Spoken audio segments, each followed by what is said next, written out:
नमस्कार दोस्तों, मैं संदीप पांडे आप लोगों का हार्दिक स्वागत करता हूं आपके अपने YouTube channel education coaching institute में।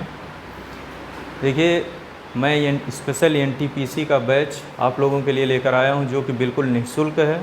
और इस NTPC में जितने भी आपके GS के क्वेश्चन हैं, सारे क्वेश्चन आपके इसी क्लास से मिलने वाले हैं। मतलब जो भी हम क्लास चलाएँगे आपके GS की सारी क्लास से आपके क्वेश्चन मिलेंगे।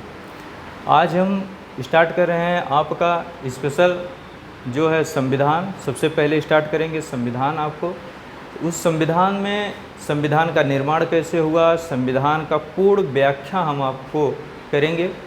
उसमें जितने भी संविधान से आने वाले आपके क्वेश्चन हैं NTPC में, आप लोग विश्वास करिएगा सारे क्वेश्चन आपके NTPC में जितने संविधान सभा के हैं सब आपको क्लास से मिल जाएंगे। ये बैच आपके लिए बिल्कुल निःशुल्क है, इसमें कोई भी आपको शुल्क नहीं देना है, आप लोगों की सेवा के लिए है। बस आप लोग क्लास से जितना संतुष्ट होंगे ज़्यादा से ज़्यादा शेयर करिएगा, लाइक करिएगा, ठीक है। हम अपनी क्लास स्टार्ट करते हैं कि आज संविधान के बारे में हम आपका शुरू कर रहे हैं। संविधान सबसे बड़ी चीज़ होती है, किसी भी चीज़ को जानने के लिए या पढ़ने के लिए उत्सुकता तभी बढ़ती है जब उसकी हम जड़ को पहचानते हैं कि आखिर उसकी जड़ कहाँ पर है। तभी जब जड़ को हम जानेंगे तो अच्छे तरीके से उसके बारे में हमारी समझ बढ़ेगी और अच्छे से हमारा वो चैप्टर तैयार होगा। अगर हम संविधान की बात करते हैं तो सबसे पहले चर्चा ये होगी कि आखिर संविधान की ज़रूरत क्यों पड़ी भारत में, संविधान है क्या। बड़े बड़े नेता आप लोग देखते हैं चिल्लाते हैं संविधान का हनन हो रहा है, संविधान की हत्या की जा रही है। पार्लियामेंट में आप लोग देखते हैं संसद में संविधान को लेकर विवाद हो जाता। अभी हाल ही में जो चुनाव हुआ उसमें देख रहे हैं विपक्षी जो पार्टियां थी संविधान की कॉपी लेकर घूम रही थी। तो आखिर संविधान है क्या, इस पर लोग इतना जोर क्यों देते हैं। पूरी भारत की जितनी भी व्यवस्था है, चाहे वो न्यायपालिका हो, कार्यपालिका हो, जो भी व्यवस्था है, कानून आपके जितने भी हैं, हमारे अधिकार, हमारे आपके जो भी अधिकार हैं, सब कुछ इसी संविधान में समाहित है। और वहीं से हमारे क्या बनते हैं, क्वेश्चन बनते हैं एग्ज़ाम में, ठीक है। जैसे संविधान की ज़रूरत भारत में क्यों पड़ी, पहले हम इसको जान लेते हैं। अगर हम इसकी जानकारी लेंगे तो संविधान जो हमारा है उसको बनाने के लिए ज़रूरत इसलिए पड़ी कि भारत में पहले अंग्रेज़ों का शासन था, आपको पता है। अंग्रेज़ से पहले मुग़ल थे आपके, और विदेशी आक्रमणकारी थे जो कि भारत में आते थे, आक्रमण करते थे, सोना लूटते थे, सामान लूटते थे, जो भी खजाना था लूट कर लेकर अपने देश चले जाते थे।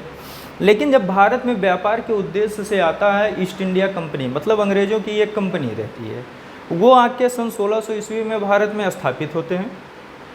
तो उनका उस समय एक ही उद्देश्य था कि भारत में व्यापार करना। वो भारत में व्यापार करते हैं, शुरुआत में तो व्यापार ही करते हैं। जब 1600 ईस्वी में ईस्ट इंडिया कंपनी की स्थापना की गई तो उनका मेन उद्देश्य था केवल भारत में व्यापार करना।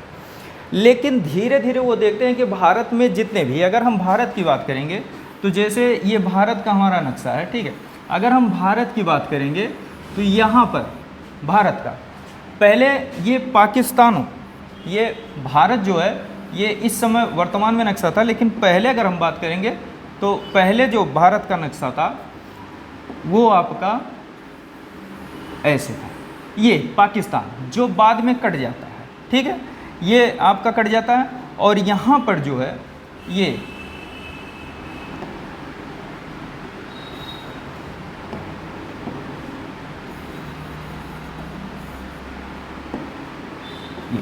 आपका यहाँ तक टोटल ये भारत का पहले नक्शा यही था।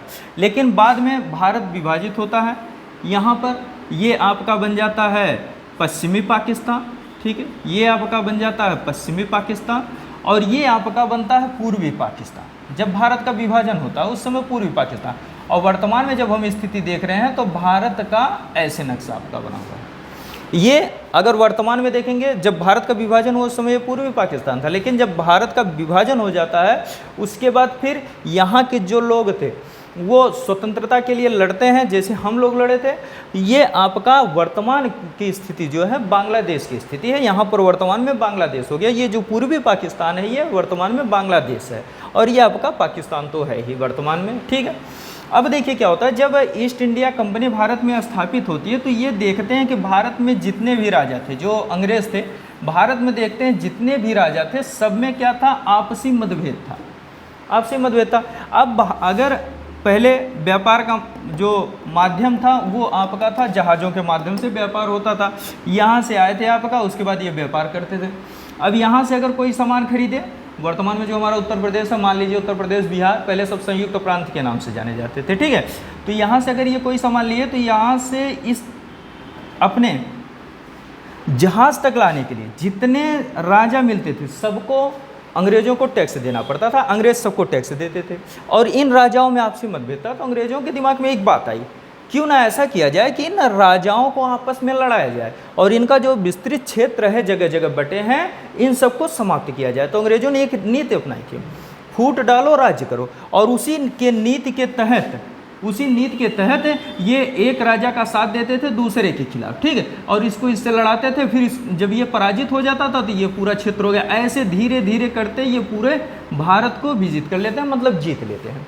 बस लास्ट में ये बचा हुआ था हमारा बंगाल बचा हुआ था। यहाँ पर ये पहुँचते हैं सन 1757 ईस्वी में। कब पहुँचे थे? सन 1757 ईस्वी में, जो कि आपका प्लासी के युद्ध के नाम से भी जाना जाता है। 1757 में पहुँचते हैं तो उस समय वहाँ के शासक थे, जो नवाब थे, नवाब सिराजुद्दौला।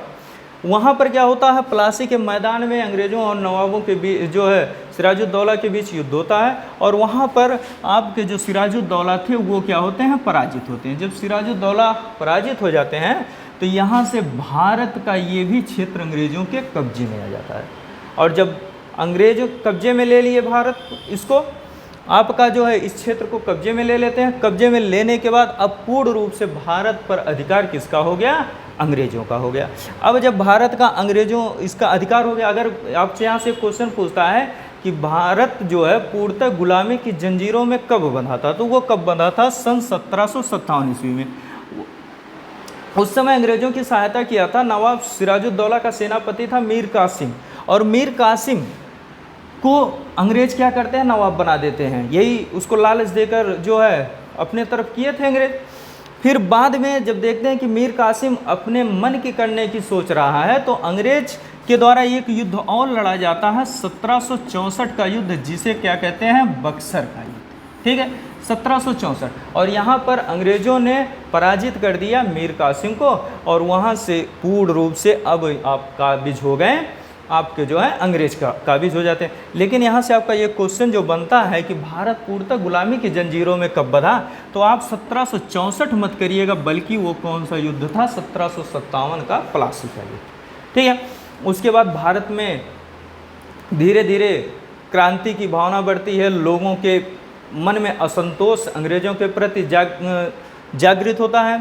फिर भारत में पहली जो क्रांति हुई थी 1857 की क्रांति, अंग्रेज़ों के विरुद्ध 1857 की क्रांति, जिसे सिपाही विद्रोह कह सकते हैं या किसान आपका आंदोलन भी कह सकते हैं। सब लोग इसमें एक तरफ से, जितने भी भारत के किसी भी वर्ग के लोग थे, सब लोग एक साथ अंग्रेज़ों के खिलाफ आते हैं। लेकिन 1857 में क्या होता है कि भारत जो है वो आपका जो है यहाँ पर अंग्रेज़ों से मुक्त नहीं हो पाता, उनकी गुलाम की जंजीरों से। फिर बाद में क्रांति बढ़ती जाती है, जब अंग्रेज पूर्ण रूप से भारतीयों से पराजित हो जाते हैं, तो वो कहते हैं कि ठीक है, आप जो है अपना जैसे आप लोग चाह रहे हैं उस हिसाब से अपनी व्यवस्था बनाइए। तो भारत के जो लोग थे, सन 1924 ईस्वी में एक प्रस्ताव भारतीयों द्वारा ये दिया जाता है कि हम संविधान सभा का गठन करेंगे, और उसी संविधान सभा का जो गठन करेंगे वो हमारे लिए एक कानून की किताब बनाएगा, जिसे हम कहते हैं संविधान। वो संविधान का निर्माण करेंगे और उसी के आधार पर हम अपने देश की व्यवस्था को चलाएंगे। फिर क्या होता है, 1924 में तो ये मांग की जाती है। अंग्रेज आपका सन 1940 ईस्वी में, कब आपका जो है सन 1940 ईस्वी में संविधान सभा के निर्माण के लिए एक प्रस्ताव अगस्त माह में आता, उसे कहा जाता है अगस्त प्रस्ताव। कौन सा प्रस्ताव कहते हैं, अगस्त प्रस्ताव, ठीक है, अगस्त प्रस्ताव आता है। लेकिन भारतीय जो लोग थे वो अगस्त प्रस्ताव से संतुष्ट नहीं थे, इसलिए भारतीयों द्वारा इस अगस्त प्रस्ताव को अस्वीकार कर दिया जाता है। फिर 1942 में एक थे सर स्टैफोर्ड क्रिप्स, उनकी अध्यक्षता में भारत में एक मिशन आता है जिसे कहते हैं क्रिप्स मिशन। क्या कहते हैं? Cripps mission. उनकी अध्यक्षता में एक आपका जो है अंग्रेज़ों का दल आता भारत में जो कहता है कि आप संविधान सभा का निर्माण करिए, लेकिन भारतीयों द्वारा इस क्रिप्स मिशन के भी प्रस्ताव को अस्वीकार कर दिया जाता है। एक बात सबसे इम्पोर्टेंट आप याद रखिएगा कि जब ये प्रस्ताव आ रहे थे तो भारत में उस समय मुख्य रूप से दो पार्टियां थी। एक थी भारतीय राष्ट्रीय कांग्रेस, एक कौन सी थी? भारतीय राष्ट्रीय कांग्रेस, ठीक है। और दूसरी पार्टी आपकी कौन सी थी? मुस्लिम लीग। दूसरी पार्टी थी मुस्लिम लीग, ठीक है। अब देखिए क्या होता है, मुस्लिम लीग वाले अलग मांग करते हैं कि हमें अलग होना, हम भारत के साथ नहीं रहेंगे, ठीक है, मतलब हमें अलग करिए। जो अंग्रेज़ों का दल आता था उनसे एक ही बात कहते थे कि आप हमें अलग करिए। लेकिन क्रिप्स मिशन में कुछ ऐसी समस्याएं थी कि भारतीयों ने उसे अस्वीकार कर दिया। फिर 1946 ईस्वी में, ठीक है, कब? 1946 ईस्वी में भारत में आपका आता है कैबिनेट मिशन। सन 1946 ईस्वी में, 1946 में भारत में आता है कैबिनेट मिशन, ठीक है, कैबिनेट मिशन, जिसके 3 सदस्य थे। एक थे, इस कैबिनेट मिशन के 3 सदस्य थे। एक थे आपके जो है, पहले थे,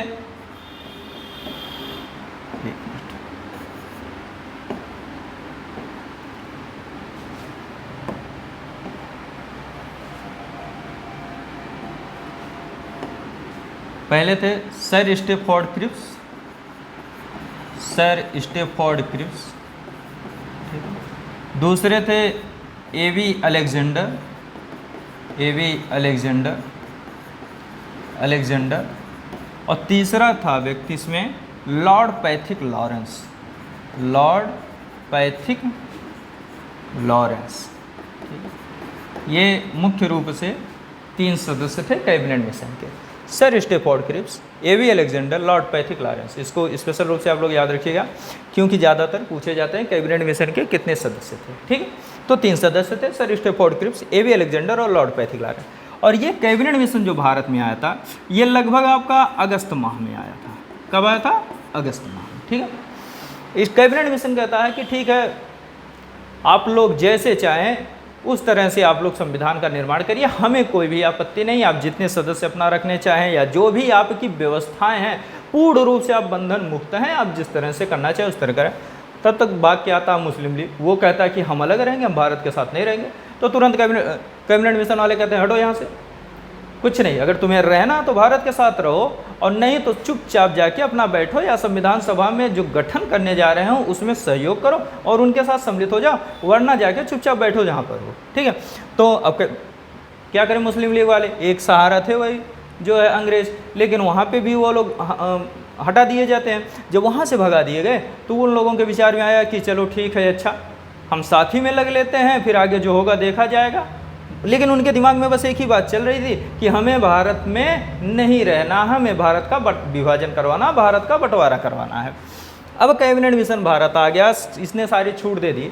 जब इसने सारी छूट दे दी जाती है तो भारतीयों द्वारा संविधान सभा का गठन किया जाता है, और उस संविधान सभा का जो गठन किया गया वो आपका किया जाता है, संविधान सभा का जो गठन किया गया वो आपका इसी सन 1946 ईस्वी में, ठीक है। कब? सन 1946 ईस्वी में।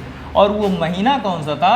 आपका अक्टूबर का महीना, ठीक। आपसे कई बार पूछता है कि संविधान सभा की गठन की बात कब शुरू की गई, तो अक्टूबर 1946 ईस्वी, ठीक है।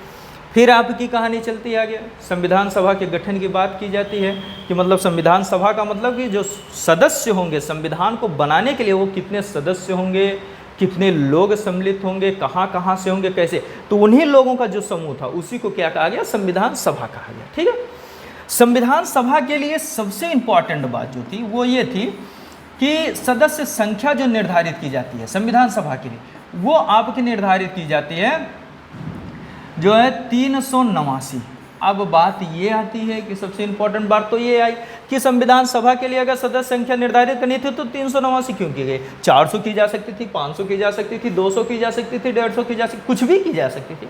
389 क्यों की गई? उसके पीछे सबसे बड़ा तथ्य है, एग्जाम में कई बार पूछा भी गया है। तो आप ये जान लीजिए कि जो संविधान सभा की ये सदस्य संख्या निर्धारित की गई थी 389, वो निर्धारित की गई थी भारत की जनसंख्या के आधार पर।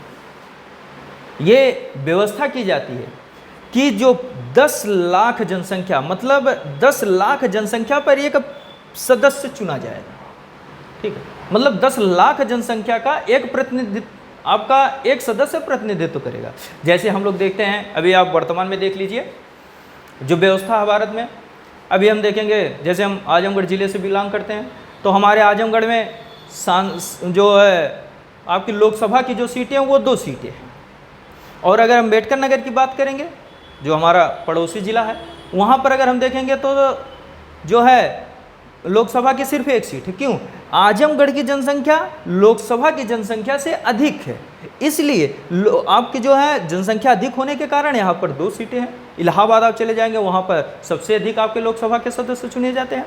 तो जनसंख्या के आधार पर आज भी व्यवस्था है संविधान में, ठीक है। तो उस समय भी जब संविधान सभा का गठन किया गया, उस समय भी जनसंख्या के आधार पर ही सदस्यों का निर्धारण किया गया। और उस समय जो सदस्यों का निर्धारण किया गया था वो प्रत्येक 10 लाख जनसंख्या पर एक सदस्य।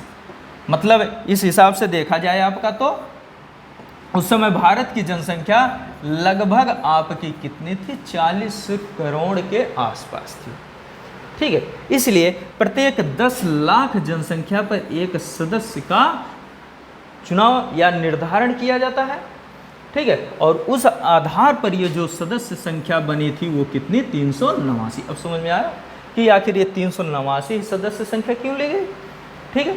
उसके बाद अब जब ये निर्धारण हो जाता है तो पार्टियां जो थी वो अपना अपना प्रतिनिधित्व उतारती हैं कि हाँ हमारे पार्टी कितने सदस्य होंगे, हमारे पार्टी कितने सदस्य होंगे, मतलब सब चुनाव में जाते हैं। तो मुख्य रूप से 2 पार्टियां थी उस समय, एक भारतीय राष्ट्रीय कांग्रेस, दूसरी मुस्लिम लीग थी, ठीक है।